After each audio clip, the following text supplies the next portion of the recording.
Honours के लिए जो से वो किए हैं, तो उसमें जामिया ने सिर्फ उसी सब्जेक्ट के नंबर देखे हैं। हिंदी में आपने किया तो हिंदी के नंबर जामिया ने देखे हैं। Hello guys, welcome back to our channel Nayi Udaan. मैं हशमत सईद। उम्मीद करता हूँ आप लोग अच्छे होंगे। इससे पहले वीडियो में हमने आप लोगों को बताया था CUET के बारे में, यानी CUET हिंदी के बारे में। तो आज की इस वीडियो में हम आपको बताने की कोशिश करेंगे जो अगर आप एडमिशन ले लेते हैं उसके बाद कैंपस का माहौल क्या होता है, यहाँ की जो फैसिलिटीज़ है वो कैसी होती है। चाहे अब लाइब्रेरी की बात कर ले, रीडिंग हॉल की बात कर ले, डिपार्टमेंट्स की बात कर ले, यहाँ का जो माहौल है उसकी बात कर ले। क्योंकि जब आप कैंपस के बारे में सोचते हैं, चाहे आप जामिया ही नहीं किसी भी यूनिवर्सिटी की तरफ, कॉलेजेस की तरफ, तो आपके मन में कहीं ना कहीं ये शंका होता है वहाँ जाके मेरे लिए सब कुछ अच्छा होगा या नहीं होगा। तो आज की इस वीडियो में इसी सिलसिले में हम बात करने की कोशिश करेंगे और जानेंगे आपके लिए जामिया क्यों अच्छा है, जामिया आपको क्यों चुनना चाहिए, जामिया की कौन सी बात है जो जिससे आपको प्रेरणा मिल सकती है, या फिर वो चीज़ें आपकी ज़िंदगी में एक अहम पहलू हो सकता है। तो जामिया के स्टूडेंट से बात करने की कोशिश करेंगे जो CUET को थ्रू आए हैं, उसका क्या एक्सपीरियंस रहा है। आइए डायरेक्ट हम सबसे पहले आपका हमारे चैनल नई उड़ान में स्वागत है। बहुत शुक्रिया। शायद बेसिकली आज की इस वीडियो में हम बात करने की कोशिश करेंगे आपके एक्सपीरियंस के बारे में, या फिर एक नया स्टूडेंट जब जामिया आता है तो उसका जो इमेजिनरी वर्ल्ड होता है उससे रियलिटी वर्ल्ड में, यानी जामिया की जो खुद की ज़िंदगी है उसमें क्या क्या फ़र्क है ना। तो चूँकि आप भी हिंदी विभाग से हैं, CUET के थ्रू आए हैं, तो पहला क्वेश्चन जो आपके लिए होगा मेरी तरफ से, तो CUET में आपने क्या एक्सपीरियंस किया, क्या चीज़ें अच्छी लगी आपको और क्या बुरी लगी, बहुत ब्रीफ बताएं।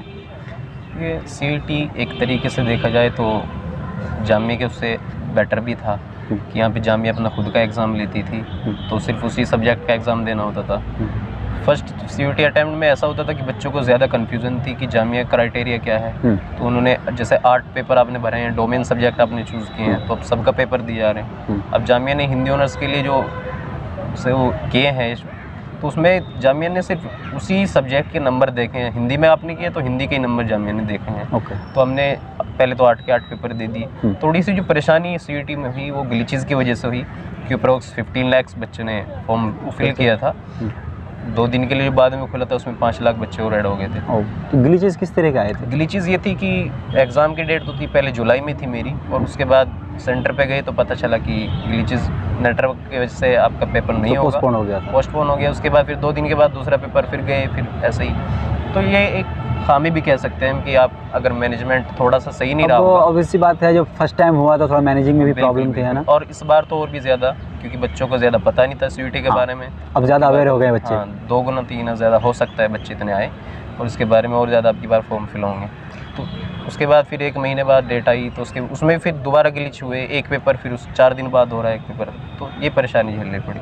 बाकी ये अच्छी बात थी कि उसमें आपको एक तो प्रॉपर टाइम मिल रहा था, और सबसे बेहतरीन जो बात थी उसमें कि आपको विकल्प मिल रहे थे कि आप 50 क्वेश्चंस में से 10 पूरा विकल्प में था। हाँ, 10 विकल्प में थे कि आपको कठिन लग रहा है तो आप छोड़ सकते हैं, और कोई से भी आप 40 चूज़ कर सकते हैं। ओके शाहिद, अब आ जाते हैं फाइनली आपका जो भी ग्लिचेस हुए, जो अच्छाइयाँ बुराइयाँ थी, सारे मतलब एक तरह पीड़ाओं को फिर अच्छाइयों को पार करने के बाद आप एडमिशन ले ली जामिया में। आप मुझे ब्रीफली मुझे ये बताएं, जो जिस दिन आप एडमिशन के लिए जामिया में आए क्या एक्सपीरियंस रहा, क्योंकि कैंपस नया था, आप नए थे, डिपार्टमेंट नए थे, यहाँ के लोग नए थे, कैसा फील हुआ, क्या एक्सपीरियंस रहा आपका? क्योंकि एडमिशन के लिए तो बहुत ज़्यादा एक्साइटेड थे। आए ऐसा पता चला कि जैसे नॉर्मल एडमिशन देखे चलते रहते हैं, हर डिपार्टमेंट एडमिशन चल रहे थे।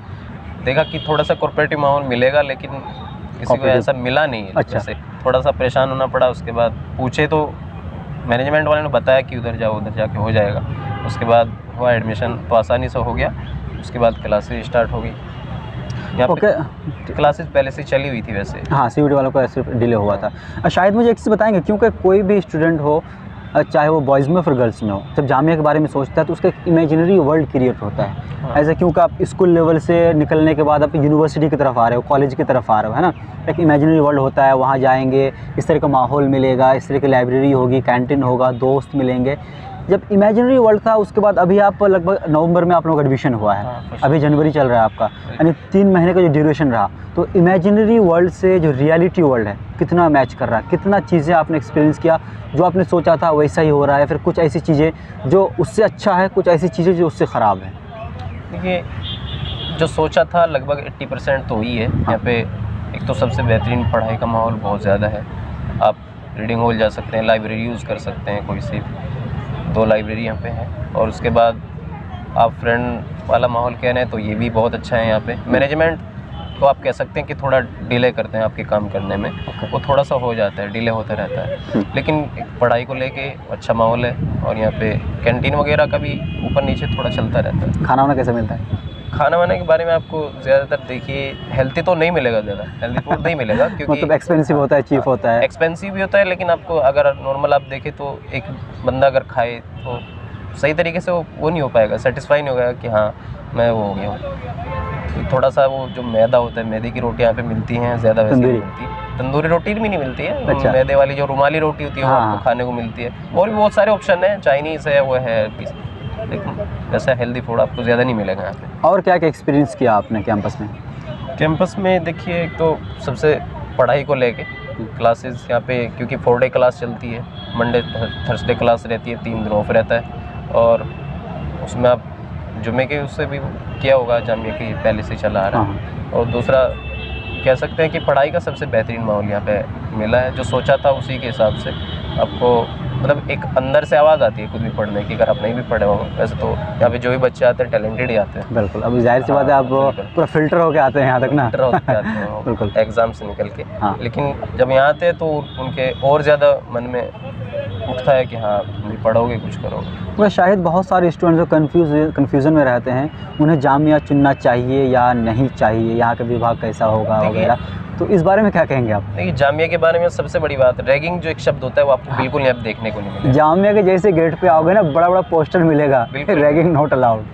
आपको मतलब अगर सीनियर भी मिलेंगे तो आपको ऐसा लगेगा कि वो फ्रेंड्स आपके, कभी भी आपको ऐसा नहीं कहेंगे कि आप, बहुत सारी जगह होता है कि सब सर कह के उनको पुकारे, बिल्कुल भी ऐसा नहीं है। तो छोटे भाई की तरफ से बात करते हैं, एक सबसे अच्छा माहौल यहाँ पे रहता है। और दूसरी यहाँ पे मतलब सब कोऑपरेटिव रहते हैं बच्चे एक दूसरे के, कोई से भी डिपार्टमेंट में आप जाके वो कर सकते हो कि आपको सब कोऑपरेटिव मिले। ये सारी चीज़ आपने एक्सपीरियंस करी है यहाँ पे। जी बिल्कुल। तो ओवरऑल जामिया क्यों चुनना चाहिए? अगर कोई आपसे पूछ ले कि भाई आप जामिया में पढ़ रहे हो, हमें जामिया आना चाहिए या नहीं आना चाहिए, क्या आपका आंसर होगा? देखिए, और अदर यूनिवर्सिटी के बारे में मैं ज़्यादा जानता नहीं हूँ, लेकिन जामिया का माहौल देखा मैंने, पहले से भी देखा, क्योंकि मैं पिछली बार वैसे जामिया का मैंने दिया भी था, एंट्रेंस दिया था मैंने पॉलिटिकल साइंस का। पॉलिटिकल साइंस में नहीं हो पाया था, वो 1-2 नंबर से मैं रह गया था। लेकिन इस बार जो हुआ तो जामिया का जो माहौल देखा अलग से, तो वो लगा कि हाँ जामिया ही बेटर है। और मैंने अपने CUET के फॉर्म में सिर्फ जामिया का फॉर्म भरा था, और अदर यूनिवर्सिटी को मैंने टारगेट ही नहीं किया था। अच्छा, सिर्फ जामिया किया था? जामिया टारगेट किया था मैंने। ओके, शाहिद इतनी सारी हम जानकारी और एक्सपीरियंस शेयर करने के लिए आपको शुक्रिया, क्योंकि जब स्टूडेंट कैंपस की तरफ रुख करते हैं ना, तो ये सारी चीज़ें वो लोग टटोलने की कोशिश करते हैं। वहाँ का कैंपस कैसा मिलेगा, प्रोफेसर्स कैसे मिलेंगे, एजुकेशन की फैसिलिटीज़ कैसे मिलेंगे, रीडिंग हॉल है या नहीं है, तो ये सारी चीज़ें उम्मीद करूँगा जिनका एक्सपीरियंस रहा है, इस तरह का और स्टूडेंट से बात करने की कोशिश करेंगे, उसका एक्सपीरियंस भी करेंगे हम। और स्पेशली अब गर्ल्स सेक्शन जो है या फिर पेरेंट्स जो है पूछते हैं यहाँ के, तो गर्ल्स सेफ्टी के बारे में, गर्ल्स के माहौल के बारे में, तो उसके ऊपर भी बहुत जल्द हमारी एक वीडियो आएगी जिसमें हम आपको बताएंगे स्पेशली गर्ल्स के बारे में, उसके क्या पॉजिटिव इम्पैक्ट्स है और नेगेटिव इम्पैक्ट्स है, दोनों साइड को हम दिखाने की कोशिश करेंगे, किसी एक साइड को लेकर हम नहीं चलेंगे। शायद लास्ट में कोई ऐसी चीज़ें जो आप हमारे व्यूवर्स को या फिर जो लोग जामिया के बारे सोच रहे हैं उनको बताना चाहें अपनी तरफ से? देखिए, अगर मैं आपको कहना चाहूँ तो जामिया, आपको अदर यूनिवर्सिटी में अगर कंपैरिजन आप करोगे तो जामिया बेटर, अदर सब में सबसे ज़्यादा जो आपको चूज़ करना चाहिए जामिया को चूज़ करना चाहिए। पढ़ाई का माहौल और यहाँ का ये सब रैगिंग वाला सिस्टम, बिल्कुल आपको कुछ भी देखने को नहीं मिलेगा। पूरा फ्रेंडली ऐसा माहौल आपको मिलेगा कि आपका मन आती लग जाएगा, आपको लगेगा कि हाँ ये हमारा प्रदेश है। Okay, very good, thank you so much.